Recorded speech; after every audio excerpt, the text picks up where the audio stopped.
Vamos a por el capítulo 3 de defensa contra pistola, entre comillas, porque como hemos explicado anteriormente, esas técnicas únicamente las vamos a poder realizar en el caso que el atacante cometa el error de cerrarnos la distancia y, suponiendo que nos venga a amenazar, si él viene a matarnos directamente, no hay nada que hacer. Al menos de momento nosotros es lo que pensamos. Y hoy nos vamos a centrar en la angulación correcta para poder ejecutar la técnica. Si cuando yo hago el movimiento, aunque esté esperando que él se acerque, y esté esperando el momento, yo cojo, y cuando yo me muevo, voy a hacer la entrada, yo hago esto, me va a ver, me va a pegar un tiro. ¿De acuerdo? Entonces yo para evitar esto lo que tengo que hacer es moverme en un punto en el cual, a ver si se ve, ya veremos, el contrario no tenga que girar la cabeza para mirarme. Si nos movemos en una angulación de una altura de unos 15 grados aproximadamente respecto al eje de la vista del contrario, lo normal, no siempre es así, pero estadísticamente acostumbra a serlo si el contrario nos siga con las pupilas. Si nos movemos más de 15 grados, lo normal es que tiende a girar la cabeza. Si tiende a girar la cabeza, se activa un mecanismo que facilita la reacción corporal sin necesidad de razonamiento expreso. Se activa el sistema nervioso extrapiramidal en vez de tener que ser una respuesta consciente. Quiere decir que si yo cojo, ahora me parece que voy a si yo cojo y le pongo hacia atrás, si os fijáis, él está girando la cabeza. Eso hace que su cuerpo se movilice. Si yo cojo y le voy moviendo así, si os fijáis, pues él me mira con las pupilas, entonces, claro que puede pegarme un tiro, tiene una pistola, no saltaría.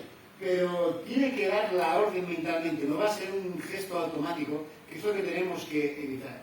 Esto es válido para este contexto, para contextos a mano vacía, con las blancas, con lo que sea. Esto es una regla universal.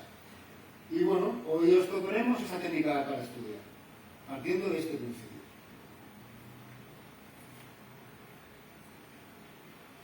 Yo debo estar de esta manera, no es casual que esté así. Esto realmente es esta posición habitual.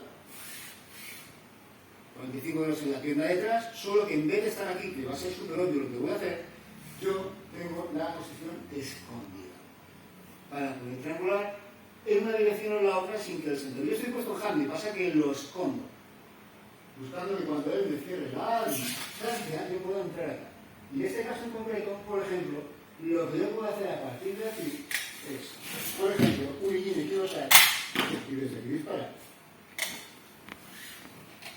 En este caso, con una entrada en tenkan, o también podemos hacer, suponiendo que se den las mismas circunstancias, hay dos, la del cambio se defiende y la del disparo. Suponiendo que se dé la misma situación, si no va a funcionar, yo puedo coger y intentar hacerla hacia adelante, y en este caso, hacer el movimiento aquí. Si, por ejemplo, disparar la segunda. Ahora, segunda bala, vamos a explicar en detalle ambas técnicas. En la forma de note, lo que vamos a hacer es, justo cuando yo le da, yo voy a salir fuera. Y en este caso, este codo va a entrar acá, con el objetivo de que el doble, él debe estar en vertical. Y, como siempre, la boca del cañón de su arma a mí no debe apuntarme en ningún momento. Aquí voy a volverlo atrás, y aquí voy a cerrar acá. Con esta cosa así voy a controlar, y aquí voy a poder disparar. Y en el caso del movimiento de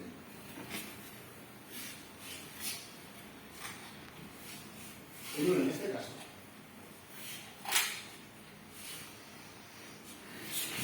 voy a hacer la misma entrada y aquí lo voy a empezar. Y aquí pues, la misma mía y ya no tiene nada que hacer. Como siempre, estamos a vuestra disposición para comentar lo que queráis en los comentarios. Se aceptan críticas constructivas, también destructivas. El debate es sano, no hay ningún problema. Y espero que os haya resultado de interés este tema.